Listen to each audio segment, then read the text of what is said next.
Bonjour les cynophiles actifs, ici Micheline Leclerc, propriétaire de Beaupoil, éducatrice canine, toiletteuse, conférencière et aussi j'ai créé le Gym Dog pour vous faire bouger, c'est important. En fait, j'ai un petit problème pour ma deuxième session de mon 5 minutes par jour, 3 fois par jour. J'ai un petit problème, j'ai pas mon chien parce que j'envoie mon chien à la garderie le jour et il n'est pas encore arrivé. Mais c'est pas grave parce que j'ai des conseils à vous donner avant qu'elle arrive. Donc voilà, je suis prête. On était en train de préparer le chien pour qu'il saute dans les feuilles, qu'il aille chercher chercher une récompense dans les feuilles. Premier conseil. Attention aux branches, quand vous ramassez les feuilles, c'est important qu'il n'y ait pas de branches à l'intérieur parce que si la branche est comme ça et que votre chien saute dans le tas de feuilles, ça pourrait le blesser, bien sûr. Ensuite, là, j'ai fait vraiment un gros tas de feuilles. Est-ce que vous pensez que Daisy va pouvoir aller chercher sa récompense à l'intérieur de ce tas-là? Probablement que non.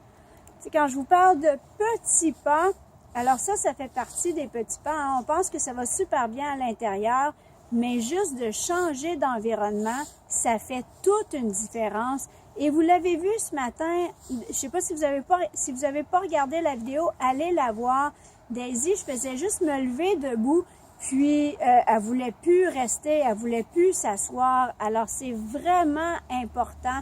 Alors qu'est-ce que je ferais ici? Bien, je recommencerai avec juste une feuille ou 2 feuilles et je mettrai la récompense en dessous et je la ferai chercher. Ensuite, là, il faut que je pense dans ma tête. Qu'est-ce que c'est ensuite la prochaine étape? Bien, la prochaine étape, c'est probablement pas encore le gros tas comme ça. C'est probablement de faire un petit trou comme ça.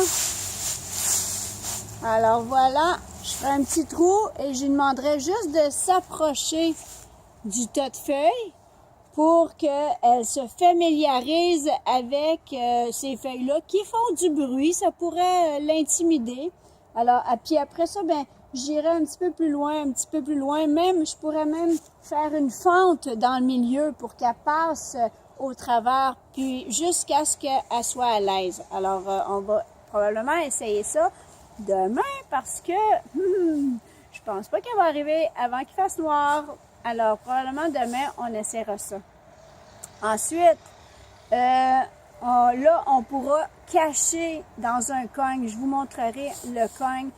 Si vous connaissez pas ça, on pourra cacher la nourriture dans un cogne et le mettre en dessous du tas de feuilles. Et puis, graduellement, notre chien va aller chercher le cogne. En fait, quand je vous dis par petits pas, c'est la même chose pour nous aussi, hein, les humains. Si je vous disais, OK, demain matin, on court un 42 km, un marathon, vous me diriez, t'es un peu folle, là. Non, on peut pas faire ça comme ça. Nous aussi, il faut y aller par petits pas. Mais pour ce qui est des chiens, souvent, on leur demande la finalité. On leur demande de faire ce qui est la fin de l'activité. Mais non, il faut vraiment décortiquer toute l'activité pour y aller tout doucement. Et pour les chiens, en plus, l'environnement est important. Ce qui les stimule aussi à l'extérieur, c'est super important. Il y a des chiens qui adorent les écureuils. Alors, aussitôt qu'ils sont à l'extérieur et qu'ils voient bouger quelque chose, c'est sûr qu'ils vont partir après. Donc, voilà, bien, là, j'attends mon chien et quand il va arriver, bien, on fera une dernière session ensemble. Donc, j'espère que vous avez aimé cette vidéo-là. Si vous connaissez quelqu'un pour qui ça intéresserait, partagez-le. Et puis, bien, on se revoit pour la 3e session d'aujourd'hui. Et si vous aimez ça, cliquez j'aime, mettez-moi vos commentaires en dessous. Si vous avez des questions, gênez-vous pas, ça va me faire plaisir d'y répondre. Donc, ben, je vous souhaite un bon entraînement. Soyez actifs. Bye!